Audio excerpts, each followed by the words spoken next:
to save the labels for jars, not people.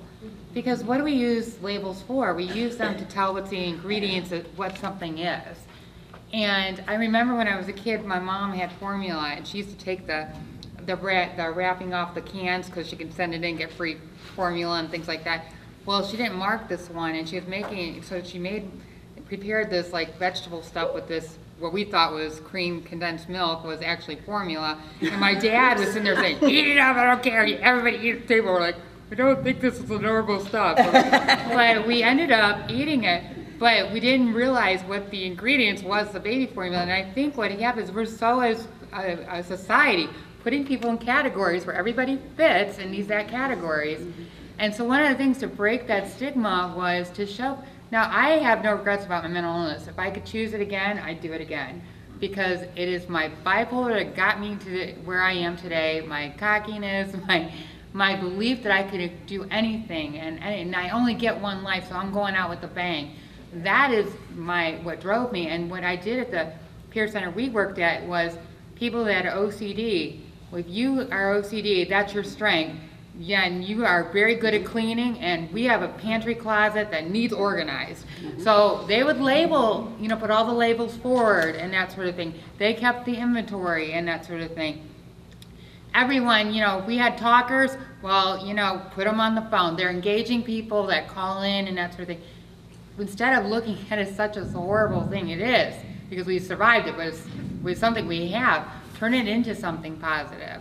Like I said, I suffered from bipolar and I suffered from symptoms, but then I realized, I don't want the depression, but I can use the depression to share with others how I pulled myself out of it.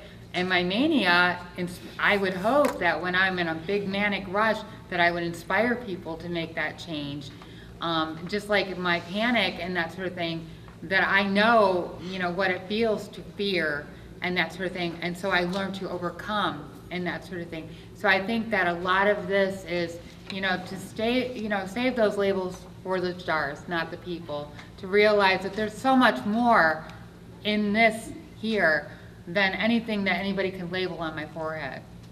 I'm just going to close with this little story, and this is a true story. When I was I would say 17, I was volunteering at a church where we were serving the homeless. And there was a man that came through the line named Johnny, and he would always come up, he's like, oh, I make a mean casserole.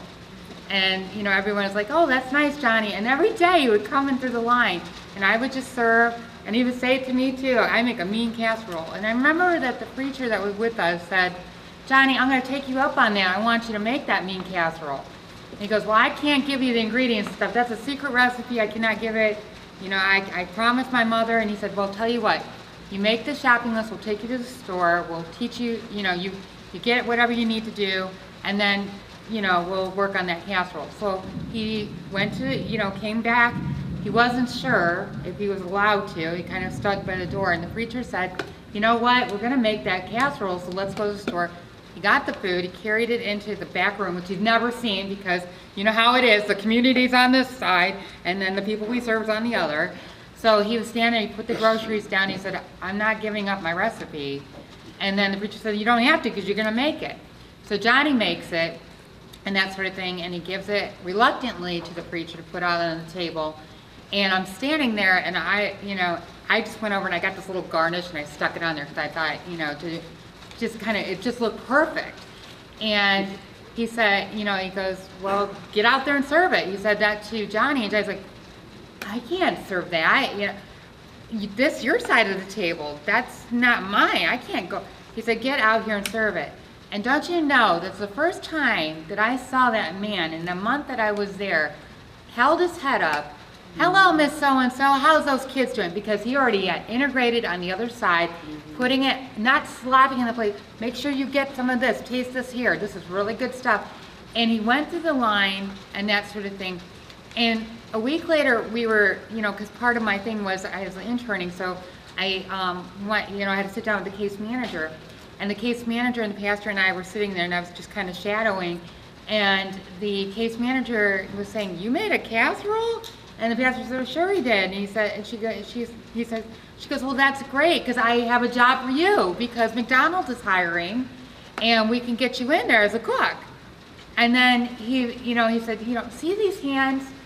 Every time you asked me to cook before, it was always, I'll get you McDonald's, or you would try to put me in bricklaying jobs, or have me do things with, carpentry and things like that. He goes, these hands are the hands of a chef, not a cook at McDonald's, not a bricklayer. These are hands of a chef. And that is the day that he made that decision that he was going to be a chef and he was going to take no for an answer. And they did the training with him. From my understanding, they did and he went to culinary school in Pennsylvania and is a chef. Fabulous. But I think that oftentimes we not only label people, but we label ourselves as incompetent, and we don't look at what our skills are. We see ourselves so much, this big blanket of a mental illness, we don't see the good that we do, the strengths, the glass half empty, the glass half full. I can think of a million places and recovery centers and mental health centers that can help with the emptiness, psychiatry, things like that. I think that with peers, we work on the full part, their skills, their strengths. And I think that by setting that example and saying, yeah, I still need some support on my empty stuff, but I have these skills to offer you. And I think that that's the biggest thing I can leave with you is that, despite the fact that he was somebody that, was taken as a different person, that not capable and that sort of thing. I felt that way. I know what that feels like. I walked in those shoes. But I will never forget, and that is what inspires me today. And I hope that when we're breaking down the stigmas, that you use those stories that you experienced to share with other people to empower them.